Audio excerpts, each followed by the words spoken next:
पर खड़ा हुआ दिखाई दे रहा है। बिग एंड बोल्ड की ये पहली एक्सक्लूसिव रिपोर्ट आपको बताएगी।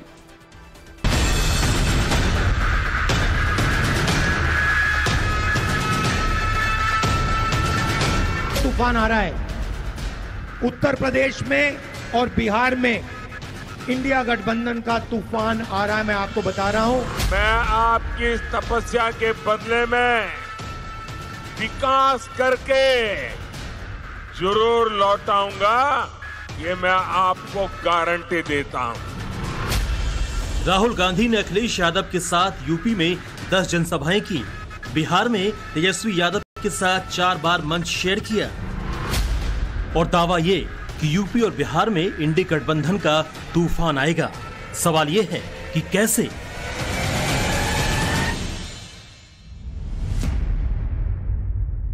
कि पूरे उत्तर प्रदेश में एक सीट के अलावा सभी सीटें गठबंधन जीतने जा रहा है। कांग्रेस यूपी में 17 सीटों पर चुनाव लड़ रही है, जबकि बिहार में 9 यानी कुल 26 सीट। पिछली बार इन 26 में सिर्फ 2 पर ही कांग्रेस जैसे तैसे जीत हासिल कर पाई, जबकि मौजूदा गठबंधन की बाकी पार्टियां 5 पर सिमट गई।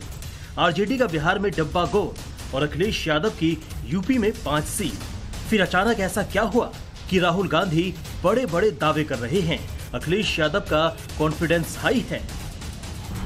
और मैं नरेंद्र मोदी और उनके चमचों को कहना चाहता हूं कि दुनिया में कोई शक्ति इस संविधान को छू तक नहीं सकती है, और अगर आपने कोशिश की तो आपके सामने तेजस्वी यादव, राहुल गांधी और बाकी इंडिया गठबंधन खड़ा मिलेगा। जो काम 10 साल में हुआ है, अब अगले 5 साल उसे और आगे बढ़ाना है। हम 1 और 1 जुड़ गए हैं तो 11 हो गए, और वो लोग 1 और 1 लड़ गए तो बताओ 0 हो गए कि नहीं हो गए? यूपी की 80 और बिहार की 40 सीटें यानी देश की कुल सीटों का 22%। इन्हीं की बदौलत मोदी को 2 बार दिल्ली की सत्ता तक पहुंचने में दिक्कत नहीं आई, और इस बार भी यही 120 सीट तय करेंगी कि एनडीए 400 पार जा रहा है या नहीं। मैं इस वक्त बनारस में गंगा के किनारे खड़ा हूं और आज दिन भर सैकड़ों लोगों से मुलाकात की, उनसे बात की और ये जानने की, समझने की कोशिश की कि यहाँ क्या मोदी की लहर चल रही है या फिर इंडी गठबंधन का तूफान। मैं पटना में हूँ। यहाँ 7वें चरण का घमासान चरम पर है। बीजेपी 40 सीटों पर जीत का दम भर रही है तो विपक्ष के अपने ख्वाब है, लेकिन जमीनी हकीकत क्या है, इसका निचोड़ मैंने लोगों से बात करके जाना है। यूपी और बिहार में पार्टियों का आंतरिक सर्वे और जमीनी हकीकत क्या कहती है? चुनावी नतीजों पर इसकी ग्राउंड रिपोर्ट बताती है कि पब्लिक का मिजाज बहुत ज्यादा बदला नहीं है। पहले चरण में यूपी की 8 सीटों पर वोटिंग हुई थी, जिसमें 2014 में बीजेपी ने 3 जीती तो 2019 में क्लीन स्वीप किया। 24 की ग्राउंड रिपोर्ट बताती है कि इस बार भी बीजेपी की परफॉर्मेंस मजबूत है, मगर 3 सीटों पर समाजवादी पार्टी मुकाबले में है। और कुछ ऐसा ही सिनेरियो बिहार का भी है। पहले फेज की 4 सीटों में एनडीए 3 जीता तो 2019 में सभी चारों। 24 के चुनाव में जमीनी हकीकत यह है कि बीजेपी 3 सीटों पर मजबूत है, हालांकि एक पर इंडी गठबंधन कड़ी टक्कर दे सकता है। यूपी में दूसरे चरण की 8 सीटों पर बीजेपी का परफॉर्मेंस 2014 में क्लीन स्वीप कर रहा था। 2019 में 1 सीट लूज की, लेकिन इस बार आंतरिक रिपोर्ट में बीजेपी की स्थिति मजबूत मानी जा रही है।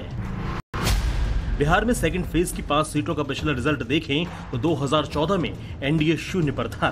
2014 में जंप लगाया और आंकड़ा 4 सीटों पर पहुंच गया। 24 के चुनाव में इन 5 में से 2 सीटों पर पब्लिक कड़ी टक्कर वाली सिचुएशन मान रही है। बिहार की 32 सीटों पर मतदान हो चुका है, केवल 8 सीटें बाकी है। एनडीए का पूरा जोर है कि बिहार में फिर से उसकी बयार चले, और इसीलिए बिहार को साधने के लिए योगी पहले पटना और फिर आरा में रहे। मुख्यमंत्री योगी आदित्यनाथ ने गोरखपुर और मिर्जापुर में जनसभाएं की। तो राहुल गांधी और अखिलेश यादव ने संयुक्त रूप से वाराणसी में अपना दम दिखाया। प्रधानमंत्री नरेंद्र मोदी के आगे वाराणसी में विपक्ष कहां ठहरता है ये सबको मालूम है, लेकिन उसके बावजूद विपक्ष यहां पर भी अपना पूरा जोर लगाना चाहता है। हमारा एक नया दौर शुरू होगा, उसका उसके अंदर संकेत है। दूसरा, जो लोग बड़े सपने देख करके बड़े वादे कर रहे थे, उनके लिए भी आखिरी दौर है। तो चुनाव का आखिरी दौर ऐसा इतना नहीं, उनकी स्थितियों का भी आखिरी दौर है। विपक्ष के दावों की बुनियाद कयासों पर टिकी है, फैक्ट्स पर कम, क्योंकि थर्ड फेज की 10 सीटों का हिसाब किताब देखा जाए।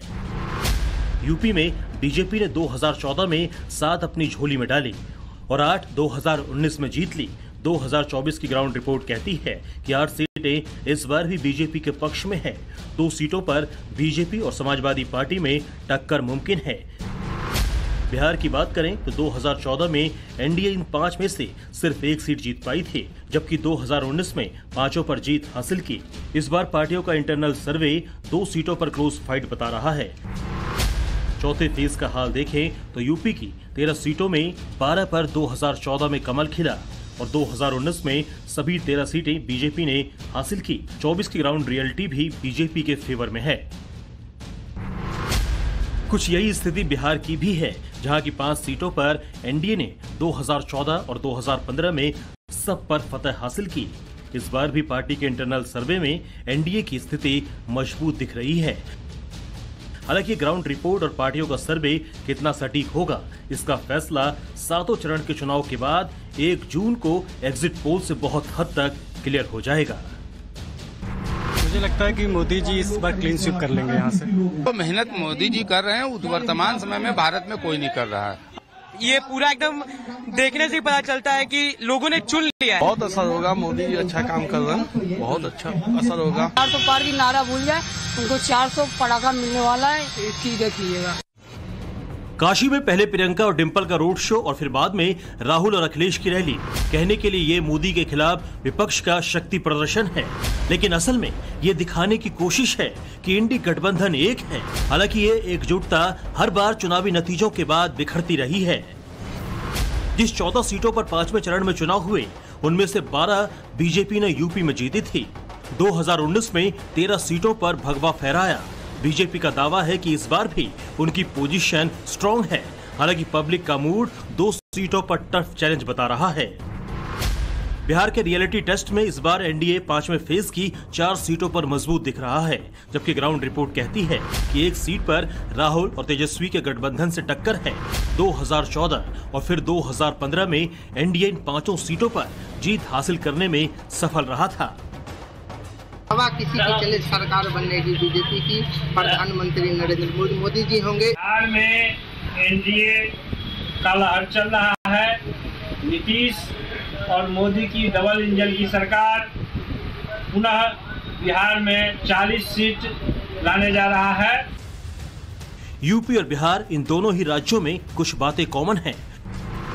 2014 के चुनाव में यहां हिंदुत्व की लहर थी और 2019 में मोदी अपने आप में बड़ा चेहरा थे। दोनों ही बार विपक्ष अस्तित्व की लड़ाई लड़ता दिखा। वोटिंग का पैटर्न हमेशा ही यूपी और बिहार में जाति और मजहब के आधार पर सेट होता रहा है, मगर मोदी ने इस इक्वेशन को कुछ हद तक तोड़ा है और इसी की बदौलत एनडीए 6ठे फेज में भी यहां पिछले दिनों ही चुनाव में बम रहा है। यूपी की 6ठे फेज वाली 12 सीटों में बीजेपी 2014 में 11 जीती थी। 2019 में यह आंकड़ा 8 सीटों का था। इस बार पार्टियों का अंदरूनी सर्वे एनडीए को फेवरेट बता रहा है। इंटरनल सर्वे के मुताबिक 2 सीटें ऐसी हो सकती हैं जहां अखिलेश और राहुल टक्कर दे सकते हैं। हालांकि बिहार में यूपी वाली कहानी न तो पिछली बार थी और न ही इस बार होने के संकेत हैं। 6ठे चरण वाली बिहार की 8 सीटों पर एनडीए 2014 और 2019 में सभी पर जीते थे। लोगों की सोच और पार्टियों के रुख से कयास लगाए जा रहे हैं कि एनडीए के बाजी मारने के चांस हैं। हालांकि 4 जून से पहले ये एग्जिट पोल पर डिपेंड करेगा। सातवें चरण में भी एंटी मोदी मोर्चा कुछ खास नहीं कर पाया था और इस बार भी हौसले पस्त करने के लिए योगी यूपी टू बिहार मैदान संभाले हुए हैं। लालटेन युग में ले जाना चाहती है क्योंकि वह चाहते हैं अंधेरा रहे। अंधेरा रहेगा तो अंधेरे में ही डकैती पड़ेगी, इसलिए नहीं चाहते हैं विकास हो जाए, इसीलिए उन्होंने विकास नहीं किया है, विकास कराएंगे भी नहीं। सारे कयास, सारी रणनीति और सारे कैलकुलेशन का हिसाब किताब होना है। तूफान और लहर के दावों की रियलिटी रिजल्ट के तौर पर सामने आने वाली है। अनुमानों को विश्राम लगने वाला है। सबसे ज्यादा नजरें यूपी और बिहार की 120 सीटों पर टिकी हैं। Bureau report, times now, Bharat.